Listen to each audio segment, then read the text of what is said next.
ተረጋጋ። ዞር በል መድብል ተረጋጋ። ልቀቀኝ ብያለሁ። ምን ሆነህ ነው? ተረጋጋ። ምን ሆንክ ነው አንተ? ዞር በል ልቀቀኝ። ይኸውልህ እኔን ስማኝ፣ ተረጋጋ መድብል። እንደዚህ አይሆንም። እኔን ስማኝ፣ ተረጋጋ። ይኸውልህ ሴትዮ ደጋግማ ገላናለች። ስለዚህ ጨርሳታለሁ። አውቃለሁ፣ ግን ደግሞ ቢሆንም ታስፈልገናለች። አሁን ረጋ በል ብሩክ። ይኸውልህ ሁሉም ነገር በራሳችን መንገድ እንጨርሰዋለን። እሷ ምንም አታስፈልገንም። ይኸውልህ እሷን ገድዬ ቀጥታ ሄደ ወደ ዝና ነው። እሱን ደግሞ በራሱ እጅ አንቄ ገለዋለሁ። ያኔ ሁሉም ነገር ያበቃል። ዞር በል። እሺ ስማኝ፣ ሽጉጥ ውስጠኝ። ዞር በል። ልቀቀው። ሽጉጥ ውስጠኝ። ብሩክ ልቀቀው። ምን እያደረክ ነው? ራስህ ልቀቀው። ዞር ነው ነው። ልቀቅ ማለት ና መድብል፣ ቁጭ በል እስኪ ና። እንዲህ ምን ሆነህ ነው? ተረጋጋ። ይኸውልህ መድብል፣ ምን ሆነህ ነው አንተ? ተረጋጋ። ብሩክ ማህሌት ደብል እየተጫወተች ነው። የለፋበትን ሙዚቃ የሰረቀችው እሷ ናት እያልኩ ነው። አልገባኝም። የለፋበትን ሙዚቃ በዩቲዩብ ያስለቀቀችው እሷ ናት። እየቀለድክ አይደለም መድብል? አይደለም፣ ሁለቱን ዘፈን የላከችለት እሷ ናት። ሚሞሪውን የወሰደችው እሷ ነች። ብሩክ የሰረቀችኝ እሷ ናት። ኖ አታደርገውም። ይሄን በጭራሽ አታደርገውም መድብል። አድርገዋለች ብሩክ። በዚህ ልክ ግን ደደብ ትሆናለች ብዬ አላሰብኩም። እንዲህ አይነት ደደብ ሰው ደግሞ መሞት ነው ያለበት ብሩክ። ይኸውልህ መድብል፣ ነገ ነው የምትመሰክረው። የዛሬን ትደርና ነገ እናባረራታለን። ስለዚህ እባክህ መድብል ተረጋጋ። እንድትባረር አልፈልግም፣ እንድትሞት ነው የምፈልገው። እገላታለሁ ብሩክ። የልጅነት ህልሜ እኮ ነው የነጠቀችኝ። መድብል እባክህን፣ ይህን ነገር ማድረግ አትችልም። ታስፈልገኛለህ እንዴ? ተረጋጋ። ምን ሆነህ ነው? ብሩክ ዞር በልልኝ፣ ዞር በል። አንተ እሷን ገለህ እንድትታሰር አልፈልግም። ድጋሚ ላጠቃ አልፈልግም። ታስፈልገኛለህ። ስለዚህ እሷን ነገ ትመስክርና የመጨረሻ ጽዋን እንግታትና ከዛ በኋላ ምንም ነገር ያልቅ። አንተ ግን እስከዛ ተረጋጋ እባክህ መድብል። ስለዚህ እኔ አንተን አይደለም ነገሩ ነግረኸኝ ነበር። መቼም አትለወጥም ብለኸኝ ነበር። ስህተቱ የእኔ። እሺ መድብል፣ ቢያንስ አንድ ቀን እንታገሳት ፕሊዝ። ትሰማኛለህ? አንድ ደቂቃ ልታገሳትም፣ አንድ ሰከንድ ልታገሳት። ነገ ትመስክርልን ቢያንስ። ሲጀመር ከልቧ እስካልተጸጸተች ድረስ ልትመሰክር አትችልም። ብሩክ ለምንድን ነው የማይገባ? ይህን ነገር ያደረገችው ሲጀመር ከዝና ጋር እየሰራች ልትመሰክር አትችልም። ከልቧ ልትመሰክርልን አትችልም። እዛው ሰማይ ቤት ሄዳ ትመስክር። ተረጋጋ መድብል።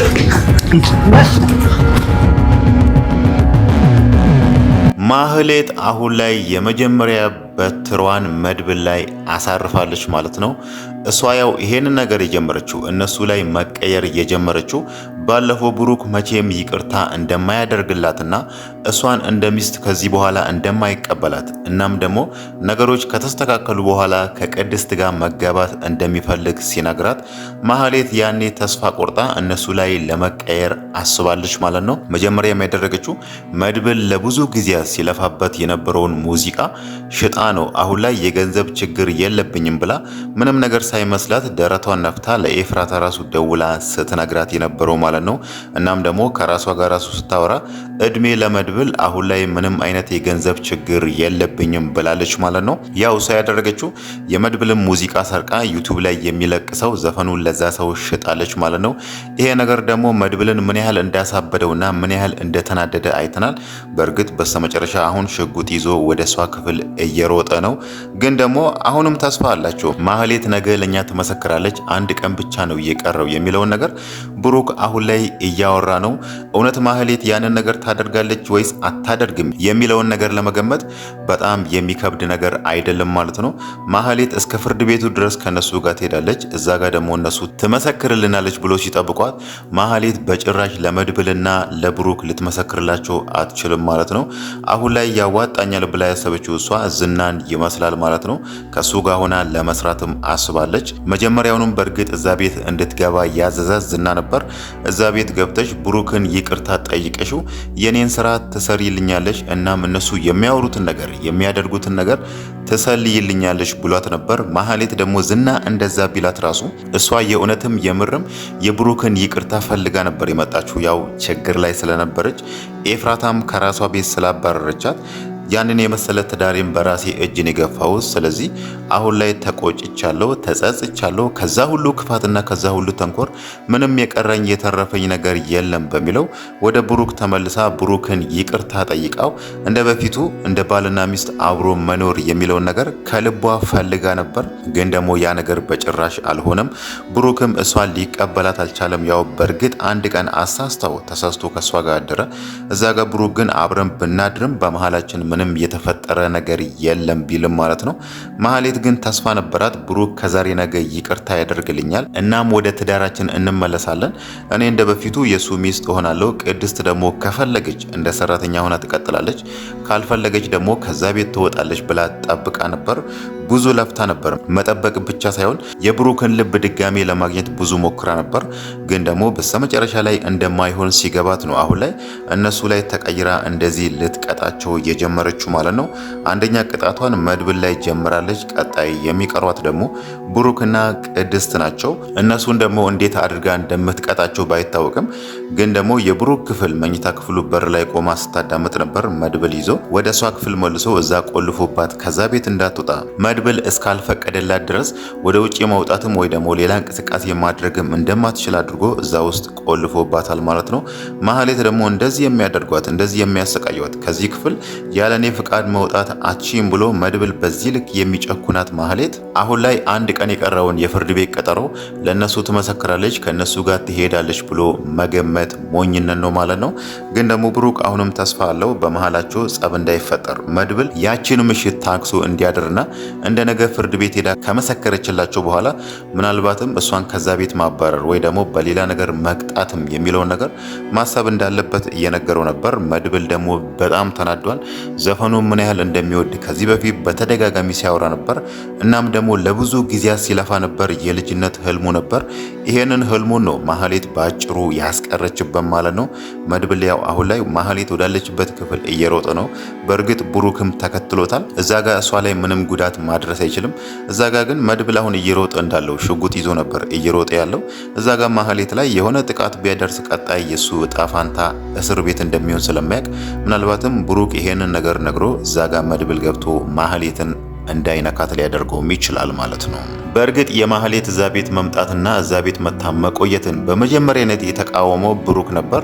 ግን ደግሞ መድብል አሳምኖት ነበር። የሷ ቃል የሷ ምስክርነት ያስፈልገናል በሚለው ማህሌት ያው ዝናና ካሌብ ላይ ትመሰክራለች። እናም ደግሞ እነሱ እስር ቤት ይገባሉ የሚለው ነገር የማህሌት ቃል አስፈልጓቸው ነበር።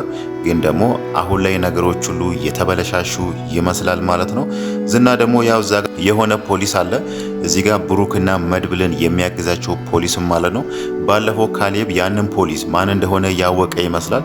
ፖሊሱ መወገድ አለበት ብሎ ሲያወራ ነበር ማለት ነው። እናም ደግሞ የክሱ ነገር በጣም ያስጨነቃቸውም ይመስላል። ባለፈው ካሌብ ለዝና ደውሎ ጉዳዩን ፌዴራል ገብቶበታል፣ ስለዚህ ተገናኝተን መወያየት አለብን ብሎ ነበር። ያ ማለት ክሱ ጠንከር ያለ ነውና እናም ደግሞ ይሄ ነገር ትልቅ ዋጋ እንደሚያስከፍላቸው ያውቃሉ።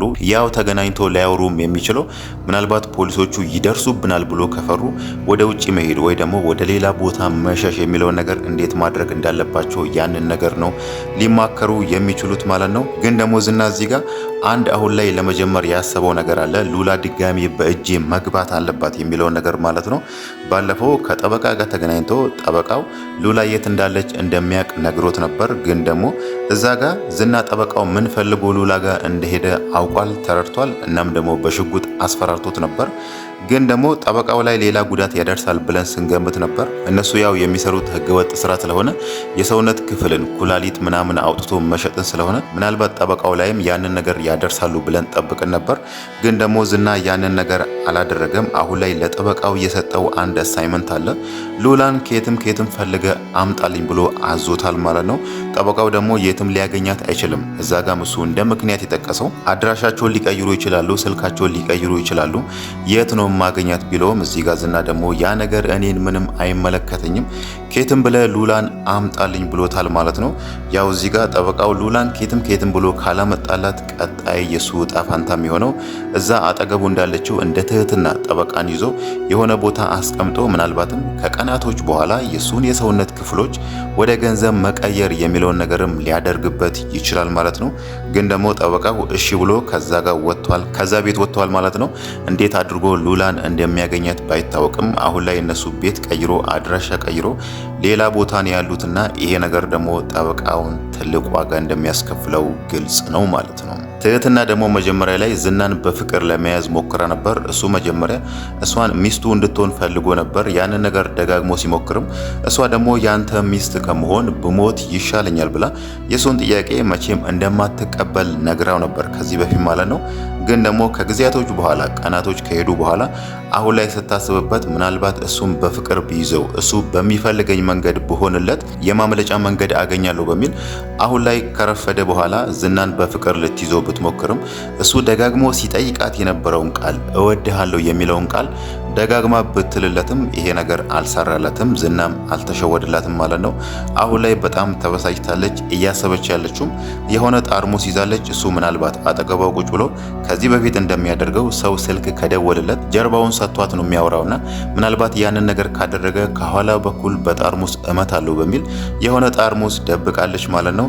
ይሄ ነገር ይሳካላታል ወይስ አይሳካላትም የሚለውን ነገር ስናነሳ ምናልባትም ያው ዝና በተደጋጋሚ እዛ ክፍል ከገባ ስልክ ሲደወል ጀርባውን ሰጥቶ ነው የሚያወራውና ያኔ በጠርሙስ ልትመታው ትችላለች። ግን ደግሞ በጠርሙስ በኃይለኛ ካልመታችው ዝና ያው ሰውነቱ ገዘፍ ያለ ሰው ስለሆነ ምናልባት በቀላሉ ራሱ ላይሴት ይችላል። ያኔ ደግሞ እንደምንም ብሎ እሷን መያዝ አያቅተውምና ይሄንን ነገር እንዴት እንደምትወጣው ባይታወቅም ግን ደግሞ አሁን ላይ ተዘጋጅታለታለች ማለት ነው።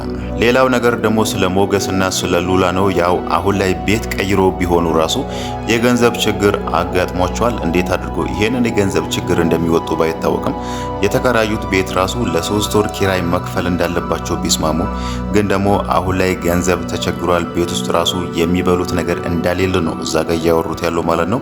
ይሄ ደግሞ የሚያሳየው ያንን የመሰለ ሀብታም ሞገስ አሁን ላይ ችግር ጸንቶበት የቤት ኪራይ የሚከፍለው ነገር ራሱ ቸግሮታል ማለት ነው። ግን ደግሞ እዚህ ጋር እንዲያሰቡት ነገር አለ። ከዳጣ መበደር የሚለውን ነገር ያው ዳጣ አሁን ላይ ቤተሰቦቿን አግኝታለች። የሀብታም ሰው ነችና ምናልባትም ለራሷ ባይኖራት ራሱ ከአባቷ ተቀብላ ልትሰጣቸውም ትችላለች። ከዛም በኋላ ደግሞ ሞገስ እዚህ ጋር ያለውን ንብረቱን ካስመለሰ በኋላ ያንን ነገር ሊመልስላት ይችላል እንጂ እዚህ ጋር ሌላ ሰው ብር ሊያበድረው የሚችል ሰው አይኖርም ማለት ነው። ብሩክም መድብልም እዛ ጋር አሁን ላይ ገንዘብ ሊኖራቸው አይችልም። ብቸኛው አማራጭ የምትሆነው ደግሞ ዳጣ ብቻ ነች። ከሷ ብቻ ነው ከተበደሩ ማለት ነው።